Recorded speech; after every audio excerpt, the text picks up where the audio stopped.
What's up, y'all? We back with another vlog video for you. I'm Brasia. And I'm Christian Clinton, and today we're going to talk about some different aspects in national news and different things that have occurred in the last couple days that the coronavirus has impacted in different areas.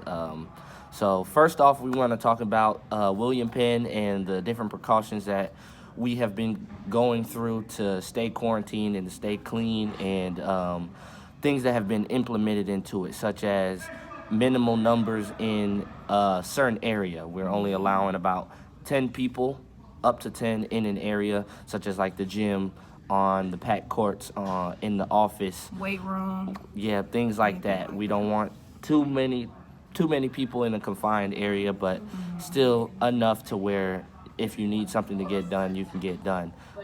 Second is there's just a lot of going to your room and only stepping out if you need something, such as food or going to the grocery store, things like that. The Walmart here has cut down their hours to 10:30 rather than staying open 24 hours as normal, and it's a safety measurement that they've put in place. They've also only allowed elderly or people of a certain age, I believe from 50 and up, to be in Walmart by themselves from 6 a.m. to 7 a.m. just to give them a chance to not be around so many people and get contaminated through that. So that's some of the things that's happened in Oskaloosa and at William Penn University, and I honestly hate it, but it's what we have to do to stay healthy and stay clean and stay uninfected by this virus that's going around. So. Yeah. And just to go along with that, with our work, we work in the pack, as you can see around you in our facility. With that, we work at a desk or something, and we have different questions that we ask every student that walks in. Even we have to take a little screening question quiz too. So they want us to make sure that everybody that's coming through and out, that they've been here and they haven't been in these different highly rated, places and states and stuff through this quarantine and stuff like that. Also with me, yeah, I'm not loving this at all with the classes that we have online and stuff like that. It's just, we've been put in kind of like a box and restricted to do things differently that's not to our norm. So it kind of sucks that you just have to, go along with it and just, for your safety and stuff like that. So yeah, let's jump into it. Let's let them know. So some things that have been happening around in the past couple days, about the last 2 or 3 days. Of course, I mean, there are some deaths from the coronavirus and things like that. Recently, a jazz musician who was famously known for collaborating with Michael Jackson on one of his songs back in the day recently passed at the age of 71. New York officials stated that if you had been in the metro area in the last 14 days, that you should self-quarantine and stay in the house, just because all that movement on the trains and so many people, so much traffic in New York, it's definitely not safe being outside, or you definitely put yourself at risk if you've been there. Different states have called for a statewide quarantine. I know one of them my friend lives in. It's Oklahoma. Other states such as Louisiana, California, Michigan, New York, like I stated before, West Virginia, and Indiana. Trump also activated United States National Guards on the ground. Yep. So they've kind of put people in place to where if there is some type of precaution that needs to be made, where we need to keep people inside and monitor where they're going and kind of shut down areas. And if they're being somewhat, quote unquote, defiant, we have people to redirect them in the right direction to get in houses and things like that. Also fines. I heard if you leave the state of Oklahoma, your fine is $5,000, and they let you leave, but they don't let you come back.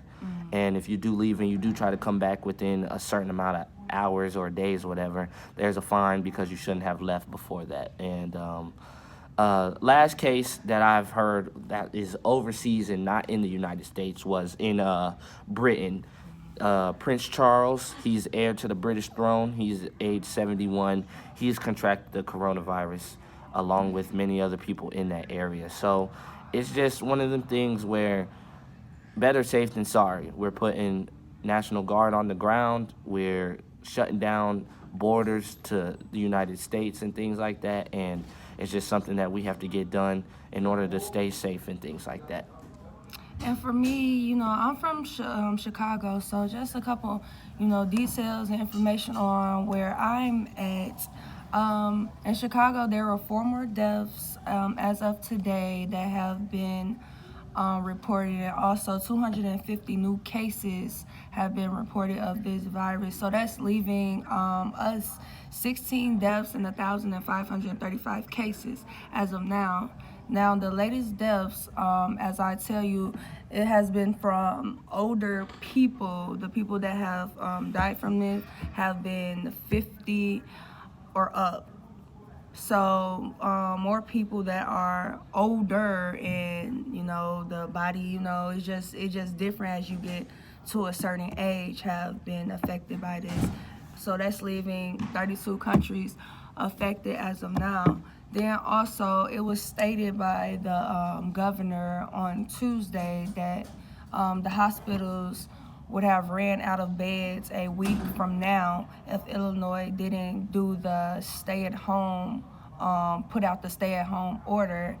And also, we would have also needed 2,500 more non-intense beds and 800 more intense care beds than already having. So that means that this stay-at-home thing, this is very important. This is a significant thing for people to do, because it's for your safety, it's for our safety.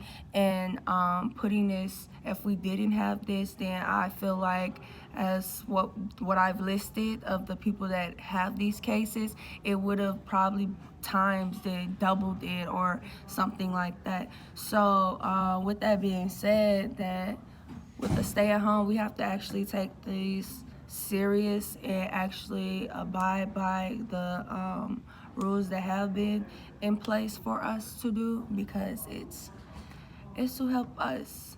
So yeah. Like she stated before, everything we're doing is to help us. I mean, they're shutting down the border so people can't come back and forth. If you live in like a small town like Oskaloosa, it's kind of it's a little bit easier to kind of stay inside. One, because there's not much to do, but at the same time, there's not a lot of traffic coming in from different areas. Nobody's coming from New York to Oskaloosa. Nobody's coming from California to Oskaloosa. And if they do, it's just kind of, you're coming here and you're staying here for however long. So like she said before, stay in the house, quarantine yourself. If you touch something, don't be afraid to squirt a little hand sanitizer on you. Wash your hands periodically, even when you're just sitting on your bed being bored. Go wash your hands real quick. These are all things put in place that we should be doing anyway without question. When you get done peeing or you're sneezing, use your elbow. Wash your hands after. Those are things that we have been taught since the beginning of time, since before I was born. Take care of cleanliness. But if you don't, if this is something that's opening your eyes, hopefully that you're really getting a good realization on how important it is to keep yourself clean and to keep others around you from getting this dangerous epidemic that's going around. And hopefully it'll pass quicker than it has been. I mean, schools have been shutting down for, they're pretty estimated for about 4 weeks or a month. They're just canceling school or doing online things or finding different outlets to make sure that we're still getting education and things like that. So people are planning for this to be way longer than it should be. But hopefully, if people can take the right precautions and keep themselves clean, and then follow instructions. Correct. Then we can overcome this, and it'll surpass. We can get back to regular everyday life with the increase of hygiene and sanitary measurements. So again, Christian Clinton, Brazier Solid, and we appreciate you guys for tuning in to our vlog. All right, we'll see you guys next time.